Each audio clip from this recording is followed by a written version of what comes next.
Alors nous sommes donc arrivés d'Af Dalet de Baba Msi'a, d'Af Dalet pour le vendredi 27 Elul al-Hamim. Alors on a un tout petit peu avancé, mais on va reprendre la ligne 2. Deuxième ligne, El Amala Papa. On était en train d'expliquer le Khalva Homer par rapport donc un témoin et deux témoins. On l'a repoussé, on a dit parce que le témoin il te fait jurer sur ce qu'il a témoigné, mais les témoins les deux ils te font jurer sur ce que tu as nié. Alors le a dit El Amala Papa. Donc la deuxième ligne d'Afdalet, on a dit hier que quand un homme il a un procès et donc avec un témoin il va le faire jurer. S'il a un autre procès dans lequel il n'y a pas de témoin, on fait donc entraîner le deuxième procès avec le premier et il jure pour les deux. Alors donc tu vois bien que un témoin aussi il le fait jurer pour des choses qu'il n'a pas témoigné. Alors si un témoin il le fait à fortiori deux témoins. Alors on a repoussé, on a dit non, c'est pas pareil, pourquoi? Alors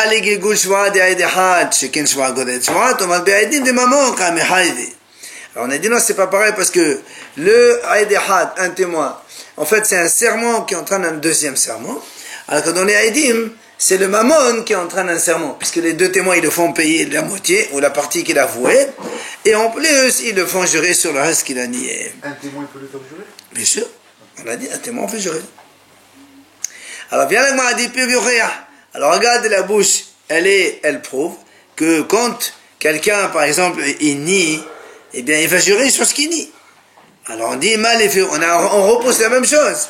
Mal fait, déjà la bouche on a vu hier, on ne peut pas démentir.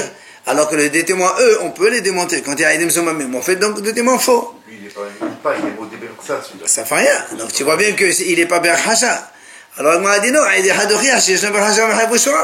il m'a dit voilà un témoin, ça prouve que quoi? Que un témoin, il le fait jurer. Et deuxièmement, on peut le faire démentir. S'il y a deux témoins qui disent c'est un faux, c'est un faux. Alors il m'a dit non. On repousse comme on a fait hier. Un témoin, quand il le fait jurer sur ce qu'il a témoigné. Alors que les deux témoins, ils le font jurer sur ce que l'autre a nié, pas sur ce qu'eux, ils ont témoigné. Puis on revient à la bouche. Et nous on dit on fait toujours donc la triade là. La bouche pas comme le témoin. Et le témoin n'est pas comme les deux témoins. Mais il y a un point commun à ces trois-là, la bouche de la personne, le témoin et les deux témoins, c'est que normalement, il y a d'abord une réclamation. Un monsieur il réclame, ou Kfira et l'autre il va nier, alors il en fait jurer. Alors moi aussi je t'amène les deux témoins, aussi c'est pareil, qu'il y a une réclamation, l'autre il nie, et après le témoin ils le font jurer. Via l'Agmara dit, non, même ça c'est pas possible. Ce point commun n'est pas commun. Pourquoi il n'est pas commun? Parce que Ma le hasad ashavé sheben sheken lo horza kafran. Tomat be'adim sheken horza kafran. Donc, m'a dit, quand un monsieur il avoue seul, ou un témoin il témoigne pour lui, on ne peut pas dire que l'autre c'est un menteur. Enfin, celui qui dit ça. Enfin, le témoin il ne peut pas dire que c'est un menteur puisqu'il le fait jurer. Mais les deux témoins, eux, quand dans notre cas, vous vous rappelez le premier sur lequel Rabbi Hiya il a parlé, il y a un monsieur il dit tu me dois 100. L'autre il dit non je te dois rien. Après les deux témoins disent non, tu dois 50. Le fait quand il a dit tu dois rien, c'est un kafran, il nie, c'est un menteur. Donc on ne peut pas faire chez un menteur. Monsieur Basser m'a dit, c'est pas du tout la même chose. Thomas Baïdim, j'ai qu'un kafran, ça n'a rien à voir. Alors viens là, m'a dit comment? Comment tu dis que quand un monsieur il nie et deux témoins ils lui disent non c'est pas vrai, tu appelles ça un kafran et c'est pour ça que tu veux pas le faire jurer? Donc m'a dit non. Pourquoi? Ravedi Baravin dit au nom de Rav Hasda, Hakofel b'milva kasher le'edut, b'fiqadon pasul le'edut. Ravedi au nom de Rav Hasda dit comme ça. Si un homme il nie un prêt, je te dis je t'ai prêté 1000, tu me dis non tu m'as rien prêté. Eh bien c'est pas un menteur ça. Pourquoi c'est pas un menteur? Parce que comme on a dit, le monsieur il dit en fait il n'a pas l'argent pour payer maintenant, il veut repousser la chose. Donc on appelle ça on n'appelle pas ça quelqu'un pasoul aïdout, même s'il a menti. Par contre, bifiqadon, si je te confie quelque chose, et après tu me dis non, tu m'as pas confié, et après on la retrouve chez toi, là, c'est un vrai menteur, parce que normalement tu n'es pas censé utiliser ça. Celui-là, il n'est pas solide, ça c'est sûr. Donc tu vois bien que dans notre cas, quand le monsieur lui dit, tu me dois 100, et il lui dit non, je te dois rien, et le Harami dit non, il doit 50, eh ben, c'est pas un menteur. Et s'il doit rien, pourquoi il dit un menteur? Il doit rien. Ben justement, parce qu'il veut repousser le délai, parce que lui, il n'a pas d'argent maintenant. Il dit, attends, je cherche, je vais venir. C'est pour ça que les Haramim ont dit justement que c'est pas un kafran. Est-ce qu'on fait une différence entre celui-là et celui qui est modévé Marsad, celui qui coopère complètement celui-là? Mais justement, c'est celui-là, on parle de celui-là, nous. Celui-là, on fait la différence. On parle de celui-là. En vérité, c'est pas un rachat, celui-là que tu as dit. Ben là, c'est la Gemara qui le dit. Rav dit, il dit, on a celui-là, Kofet Bimilva, et non pas celui-là et d'autres. Et non pas celui-là et d'autres. Non, c'est pas bizarre. On vient d'expliquer, on a d'argumenter. Et là, la Gemara dit très bien. Il y a une autre objection sur le point commun. La Gemara dit, regarde, dans la bouche, il n'y a pas de hazama. Quelqu'un qui dit, moi je dois 1000, même si tu amènes 1000 témoins, ils te disent, non, c'est pas vrai, on s'en fout, c'est lui qui, on croit. Quand il y a un témoin, il n'y a pas possibilité de mettre mézim, aïd zomem. Le aïd zomem, il ne marche pas avec un témoin, il faut 2 témoins contre 2 témoins. Alors que dans les Haïdi, dans les 2 témoins, il y a Hazama. Si 2 témoins, ils font un témoignage, et puis il y a 2 derrière, ils disent, c'est pas vrai, vous étiez avec nous à Paris ce jour-là, alors que nous, on est à Marseille, ça marche pas. Donc tu vois bien que le point commun, il n'est plus commun. Alors il répond, c'est pas un problème ça pour nous. Pourquoi? Rabbi Hiya, Tolat Hazama, la parir. Il dit, lui, Rabbi Hiya, pour lui, ça, c'est pas une objection. Pourquoi? Parce que selon lui, selon Rabbi Hiya, Aïd Had Yishnu Hazama. Même un témoin, on peut le faire démentir par 2 témoins. Alors, le m'a dit, et là, dans ces cas-là, très bien. On a vu finalement que Rabbi Hiya, il a utilisé un Khala Homer, ça va. Maintenant, il m'a dit, il y a un problème. Vous vous rappelez, hier, on a dit, quand on a parlé de ce cas de Rabbi Hiya, on a amené notre Mishnah comme preuve. Vous vous rappelez, on a dit, quand quelqu'un il tient la moitié, c'est comme si qu'il dit, moi j'ai la moitié, mais l'autre elle n'est pas à toi. Et donc, ça ressemble à notre cas, et c'est la preuve comme toi, Rabbi Hiya, il a dit, c'est la même chose, quelqu'un il nie, il y a 2 témoins, puisque nous on est témoins qui tient la moitié, et malgré tout on le fait jurer. Alors là, on a dit, attends, qu'est-ce que tu es en train de comparer? Ça n'a rien à voir. Pourquoi ça n'a rien à voir?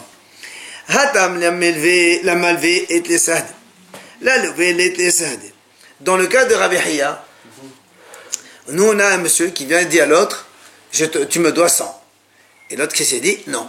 Et on a 2 témoins, comme quoi, il lui a dit non, tu dois 50. Donc on a 2 témoins qui valident, comme quoi il lui doit.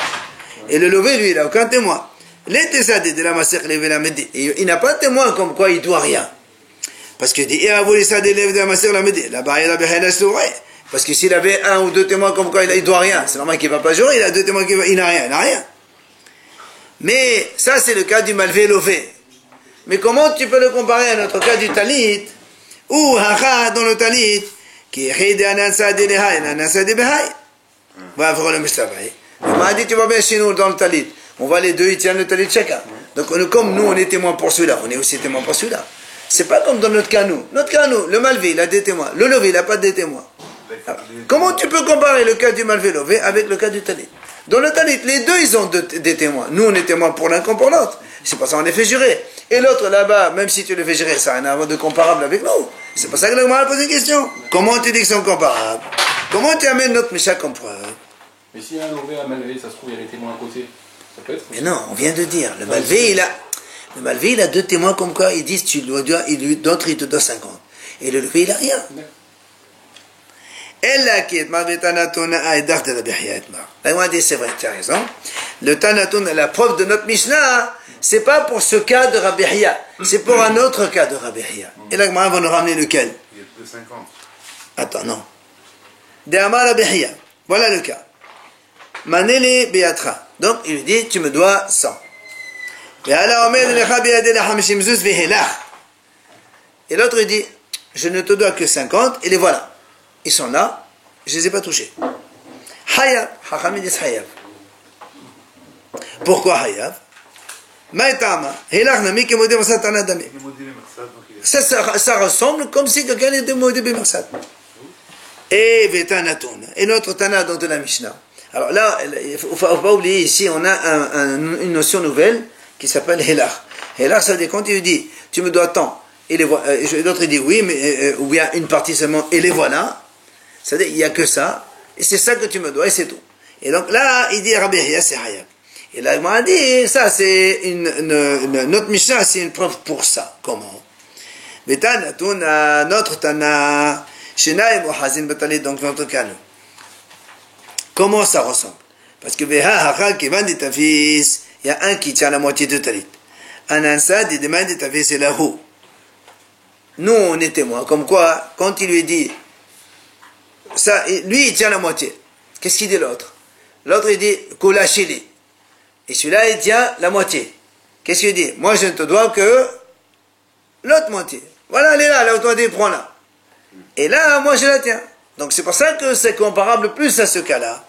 Et on a dit, Vekatani Shava. C'est pour ça, hein, ça ressemble à ce cas et pas autre chose. Seulement, on a dit, Rav Sheshat Amar Helach Patour. Rav Sheshat, il dit non. Quand il y a Helach, c'est Patour. Il ne jure pas. Pourquoi Patour, il ne jure pas? Maïtama. Il dit parce que, Kiban Amar Helach Hanezozi de Kamodi Beravayo Kemadanakat Malve Dami. Ben Hamashim Halamodi, Kalikaodat Mosatatana. Rav Sheshat lui dit non.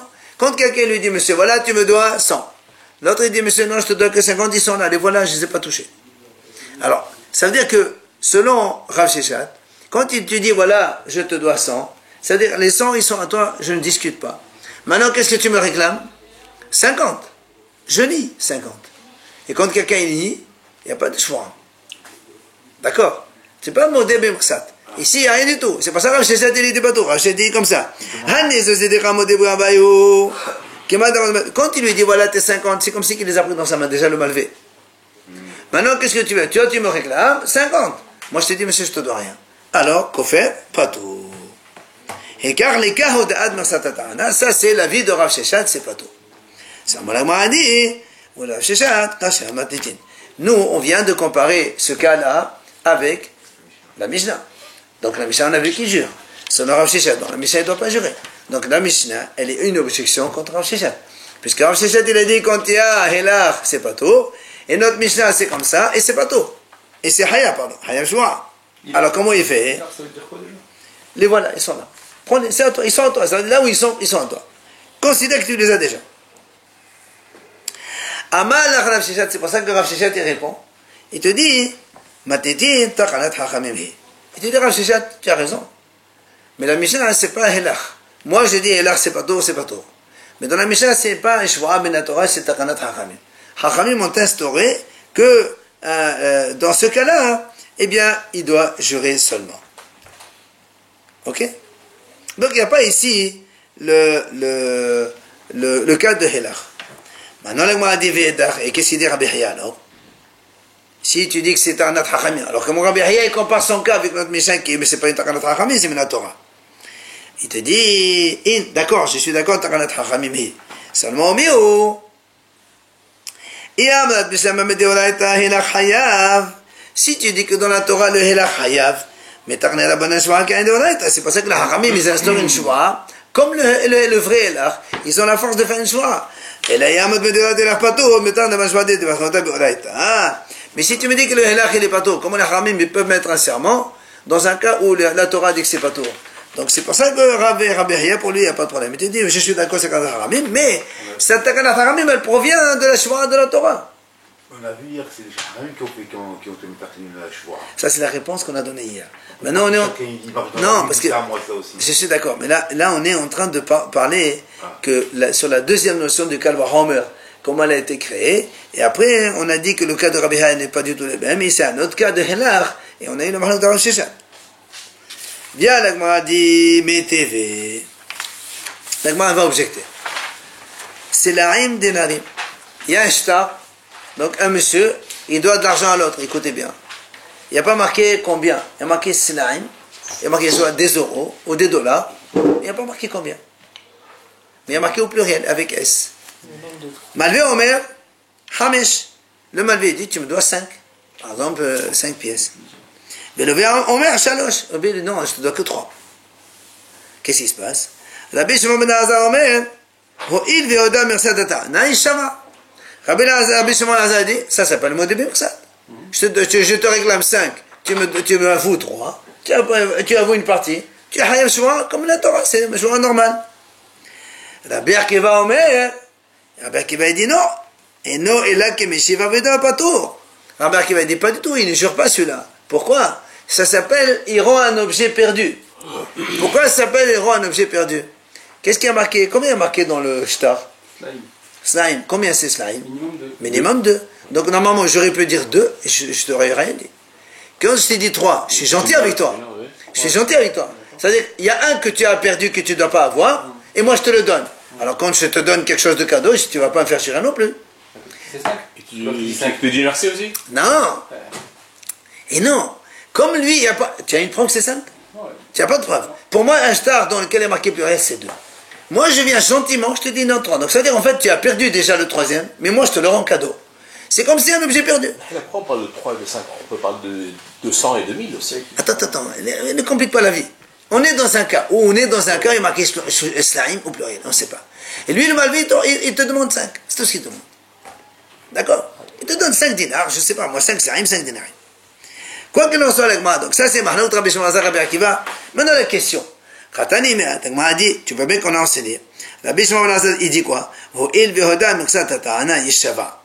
Donc Rabbi Shimon il dit bien, comme, donc le premier hacham, qu'est-ce qu'il a dit Rabbi Shimon? Il dit, mais ça s'appelle modé, mais ça il doit jurer, ok? Alors vient l'agma dit, Tamad Amad Shalosh. Pourquoi ça s'appelle il a avoué? Parce qu'il a dit 3. Hashtag. Mais s'il a dit 2, est-ce qu'il a avoué quelque chose? Il n'a rien avoué, c'est ce qui est marqué dans le star. Donc il n'est pas tombé joie. D'accord? Alors là, on m'a dit, et là, le star, quand il y a marqué 2, tu dis oui, je te dois ça, c'est ça. C'est Helach.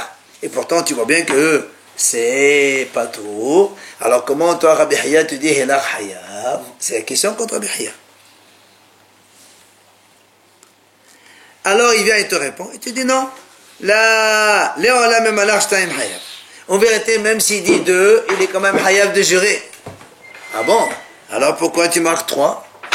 Pourquoi tu me dis dans le cas de la Braïta, lui il dit 5 et l'autre il dit 3? Dis-moi 2. Dis-moi, lui il réclame 5, l'autre il avoue 2, il est hayav, c'est de bon. Il te dit non. Ça, tu sais pourquoi on t'a mis 3? Parce que le Apurim est de la Be'akiva.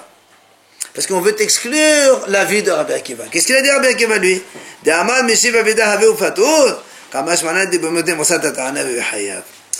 Parce que si on te marque 2, Rabbi Akiva il ne peut pas dire patour. Parce que dans 2, il n'y a pas Meshiva Veda. Alors c'est pour ça qu'on t'a mis 3 exprès. Pour que Rabbi Shimon te dise, tu sais, il y a Rabbi Akiva qui dit que quand il réclame 5 et l'autre il avoue 3, il est patour. Mais moi je vais te dire non, je ne suis pas d'accord avec lui-même dans ça. C'est pour ça qu'on a mis le cas de 3 et pas de 2. C'est ça où la Gemara dit Rabbi Shimon ben Elazar omer ho'il ve'hoda miksat ta'ana yishava af ze yishava mevane. La Gemara dit dans ces cas-là, regarde comment c'est énoncé dans la Braïta. Rabbi Shimon ben Elazar dit comme ça, si le malvé réclame 5 et le levé dit je te dois que 3, Rabbi Shimon dit comme ça, puisqu'il a avoué, alors il paye et il est hayav b'shwa. Mais selon la réponse qu'on vient de donner, comme quoi Rabbi Shimon ben Elazar dit que même 2 il est hayab, et toi aussi. Alors il aurait dû dire, Rabbi Shimon ben Elazar, dans ce cas aussi, il doit jurer. Bah tu me dis, puisque c'est comme ça qu'il est dans ce cas seulement. Donc la réponse que tu donnes, c'est pas bon. Et là, les olam, c'est pour ça que la main est corrigée. Effectivement, tu as raison. Les olam, je t'aime pas tout. En vérité, c'est vrai. Quand l'autre il dit il avoue 2, il est pas tout mishwa. Pourquoi? Parce qu'il n'avoue rien du tout. C'est ce qui a marqué dans le star. Il a marqué ça et mon pluriel, ça veut dire 2. Donc il est pas tout de jurer. Ah, question contre Rabbi Hiya qui a dit Helach Hayav. Et tu dis monsieur, c'est pas un problème. Vehelach Hayav. Rabbi Hiya il maintient le Helach Hayav. Alors pourquoi ici il est pas tout? Il te dit Vishan Ehacha Deka Mesaya Leshtara. Il dit ici parce qu'en fait, c'est le star qui l'aide. C'est pour ça qu'il est pas tout. Le Helach, quand tu dis Helach, c'est Hayav. Tu avoues une partie, tu dis voilà, c'est ça, c'est Hayav. Mais là, ici, il te dit 2, et en plus, il a un shtar. C'est pour ça qu'il ne peut pas jurer.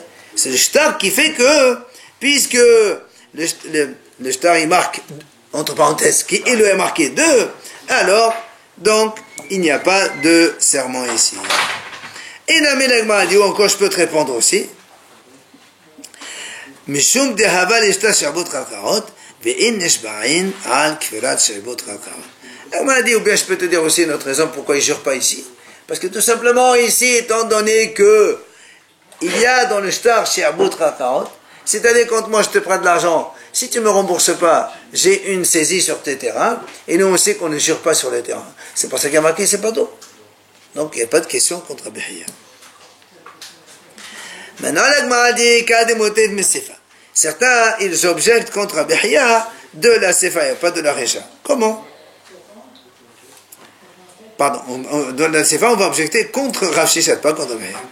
Rabbi Akiva Omer, regardez ce qu'on a dit dans la Sefa. Qu'est-ce qu'il a dit Rabbi Akiva? Quand quelqu'un il réclame 5, l'autre il lui avoue 3. Qu'est-ce qu'il a dit? Pas tout. Pourquoi? Rabbi Akiva a dit, il est gentil celui-là. Il lui redonne une aveda, un dinar en plus il lui donne. Parce qu'il aurait pu dire 2 et ça y est. Alors ça, Rabbi Akiva, pas tout. Alors c'est là où la Gemara dit très bien. Tamad et Amashalosh. Donc selon Rabbi Akiva, pourquoi il n'est pas tout? Parce qu'il a dit 3. Il lui a donné un cadeau. Ah, Hashtaim. Ici, il a dit 2. Selon Rabbi Akiva. Hayav. Mais il n'y a pas de cadeau ici. D'accord? Alors, il m'a dit, donc tu vois bien que là aussi, la question, elle est dans l'autre sens. Contre Rav Sheshet. Ici, quand il dit, voilà le shtar, il y a marqué 2. Alors, tu prends le tien, c'est tout. Et il a dit, Hayav. Alors que Rav Sheshet, il a dit, Hélar, c'est pas tout. Question contre Rav Sheshet. Le fait de reconnaître, c'est comme s'il a dit, c'est comme c'est là. Voilà, c'est ça. Il dit, voilà, le shtar, il est là. Il y a marqué 6 dinarim, ça veut dire 2.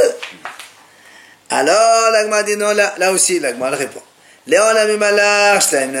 En vérité, toi, tu as voulu déduire que si Rabbi Akiva il a dit 3, c'est Hayav, alors 2, c'est pas tour. Il te dit non, monsieur, même 2, Rabbi Akiva il dit 3, c'est pas tour. Et donc 2 Hayav, il te dit non, monsieur, même 2 aussi, c'est pas tour.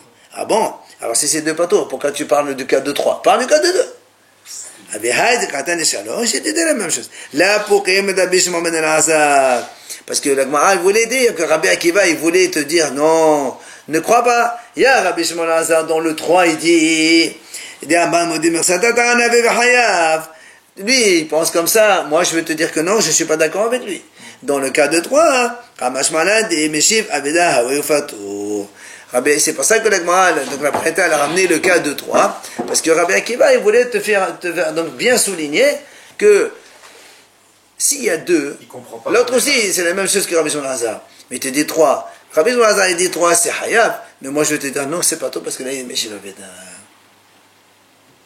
Rabbi Akiva, il comprend comme Meshiv Aveda, les autres, ils comprennent comme si c'était là. Comme Moudé Bemoussat, Rabbi Shimon Hazar, il dit. C'est dominé là. Dominé là. Achénami Mustaba, il dit d'ailleurs la preuve que c'est logique, que c'est bien que le 2 aussi, pas tour, que quand il avoue 2 patours, comme il a dit Rabbi Akiva, comme on vient de répondre maintenant, parce qu'il dit, il m'a dit, attends, imagine que quand il dit 2, il est Hayav Shua. Et s'il dit 3, il est patour Meshua. Oui ou non? Alors il m'a dit, attends, celui-là, alors, on va dire celui-là, il est rusé. Pourquoi il est rusé? Ça va, il dit, et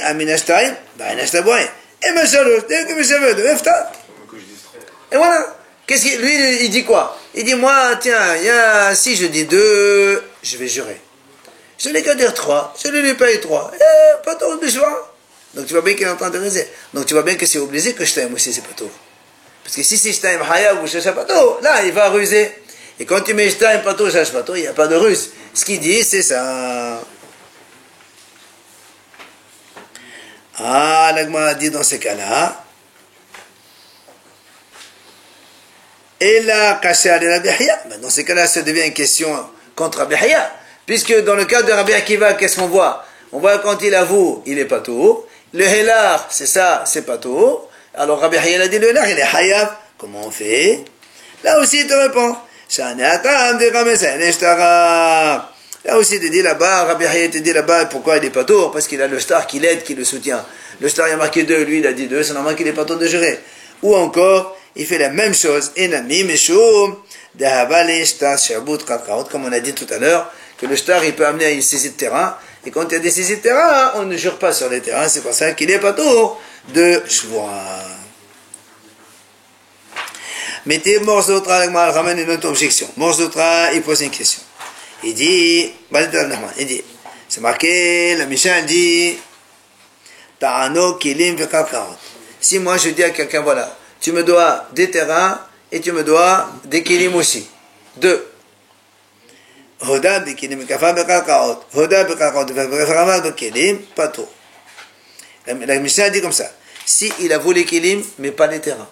Ou le contraire, il a volé les terrains, mais pas les kilim. Dans tous les cas, il ne jure pas. Pourquoi il ne jure pas? Parce que sur les terrains, on ne jure pas. Pourquoi il ne jure pas sur les kilim en même temps on inclut les... Eh non, parce que quand il avoue les kilim seulement. Non, et on inclut les... Ah non, c'est pas comme ça. Parce que donc, quand il avoue sur les kilim, il va jurer sur quoi? Sur les terrains. Donc il ne peut pas jurer sur les terrains. Et quand il avoue tous les terrains, alors il n'y a plus de serment, il avoue les terrains. Tu ne peux pas faire jurer sur les kilim, parce que les terrains ne peuvent pas amener les kilim. Par contre, il dit, Hoda miksat karkarot patour. S'il avoue une partie des terrains, il lui dit, tu me dois 2 terrains. L'autre dit, non, moi je te dois qu'un terrain plus la voiture. Là aussi, quand on avoue une partie des terrains, on ne jure pas. On le sait ça, le terrain, on ne jure pas. Par contre, voilà le cas. Miksat kelim, hayav. Si maintenant je te dis, voilà, tu me dois une voiture, un vélo et le terrain. Et lui, il dit, c'est vrai, la voiture, je te dois. Les autres, non. Ah bon? Alors, comme tu n'as pas avoué le vélo, ces 2 mobiliers, ça bouge, alors tu es obligé de jurer pour l'équilibre. Ah, l'agma a dit, Mersat Kilim Hayab. D'accord? Alors, c'est là l'agma a dit, Tama de Kilim, Vekalkaot. Pourquoi on a dit les partout de cheval quand il y a les Kilim plus les Kalkaot? Parce que, Kaka, là, on a dit, le terrain, ça ne fait pas jurer. Ha Kilim Vekilim, mais si tu as Kilim Vekilim, Doumia de Kilim Vekalkaot, que ça ressemble à Kilim Vekalkaot. Ça veut dire quoi ça ressemble à Kilim Vekalkaot? Comment Kilim Vekilim ça peut ressembler à Kilim Vekalkaot? C'est le cas de Helach. C'est-à-dire, voilà, ils sont là devant toi. Comme un quelqu'un qui a un terrain, il est devant toi. La même chose, il dit, voilà, Kilim et celui-là est devant toi. Alors qu'est-ce que c'est? Hayab. Echidami, là où dermal et Hayab. Donc tu vois bien que le Helach, il est Hayab. Question contre Rav Sheshet qui a dit, Helach, pas tout. Question. Il est maudit, c'est pour ça. Non, il est maudit sur les kilim. Nous on a dit, kilim vekalkaot, non. Et non, c'est comme ça qu'il faut dire. Kilim vekalkaot, non. Mais kilim vekilim, oui. Et kilim vekilim qui domine la kalkaot. Comment tu peux avoir quelque chose mobilier qui ressemble au terrain? Ça ne peut être que Helach. Ça veut dire qu'il est devant toi, le voilà. Comme un terrain il est devant toi, voilà le shtar aussi il est devant toi, ou le vélo ou la voiture. Il vient et te dit non. La Rav Sheshet dit non. Même quand il y a Kilim et Kilim, c'est pas tout aussi. Ah bon? Alors pourquoi tu me parles de Vehad Radeng Vakarot? Pourquoi tu me parles de Kilim et Vakarot? Si Kilim et Kilim pas tout, parle-moi de Kilim et Kilim. Je te réclame 2 Kilim et tu m'avoues une partie et pas l'autre. Et dis-moi pas tout. Pourquoi tu me parles de Kilim et Vakarot? Il te dit non. Ha Kamashmalan. Hoda b'maksad Kilim, Hayab an hakaka, af an hakaka. Il te dit, tu sais pourquoi j'ai pris les Kilim et Karkarot? C'est pour t'enseigner quelque chose de spécial. Quoi? Que si je te réclame des Kilim, et que tu avoues une partie des Kilim, comme tu vas jurer sur l'autre partie des Kilim, alors tu jures aussi sur les Karkarot. C'est ce qu'il apprend. Alors l'Agma a dit, Zokekin, c'est ça Zokekin. Gilgul, oui, non, c'est pas Gilgul, c'est quand une shvura, elle amène une autre shvura. Mais là, c'est pas, ça c'est Zokekin. C'est-à-dire, quand tu vas jurer pour celui-là, tu jures en même temps, pour la même réclamation. C'est pas 2 procès différents. C'est ce qu'on appelle Zokekin. Alors c'est l'Agma a dit, Zokekin. Si tu veux m'apprendre ça, comme quoi que quand on jure pour les ustensiles qui sont mobiles, alors, et que tu nies aussi les Karkarot, je peux englober les terrains dans les Kilim et tu jures pour les 2. Il dit, monsieur Tanin, on a déjà vu ça là. On a déjà enseigné. Zokekin, c'est marqué là-bas. On va voir dans le mois plus loin. Zokekin, manechassim, she'en lahem ahalayut, et anechassim, she'en mahalayut, et she'en il m'a dit, voilà, on a vu, c'est marqué dans la Gemara, que les nechassim she'en lahem ahalayut, c'est-à-dire des biens mobiliers, et zokekin, ils amènent avec eux les Khalqaot pour jurer. Alors qu'est-ce que tu me dis si je viens t'apprendre ça? On le sait. Alors il dit, c'est vrai. Là, il dit, tu as raison, on le sait, mais c'est ici que tu en apprends. Toi, tu m'as apporté, voilà, on l'a enseigné là-bas. Je dis, d'accord, là-bas, on l'a amené parce que des Khag vont parler d'autre chose. Mais l'enseignement principal de cette notion, elle est là. C'est ici qu'on t'apprend que quand tu as un Kélim et un Khalqa, et que tu as voulu une partie des Kélim, comme tu vas jurer pour l'autre partie des Kélim, tu entraînes avec toi les Khalqaot. C'est ici l'endroit. D'accord? Tu peux jurer pour un terrain. Quand tu avoues une partie des Kélim seulement. Quand tu vas jurer pour les Kélim, je te colle les terrains derrière. Mais si tu ne jures pas pour les Kélim, tu ne veux jamais en jure pour les terrains. D'accord?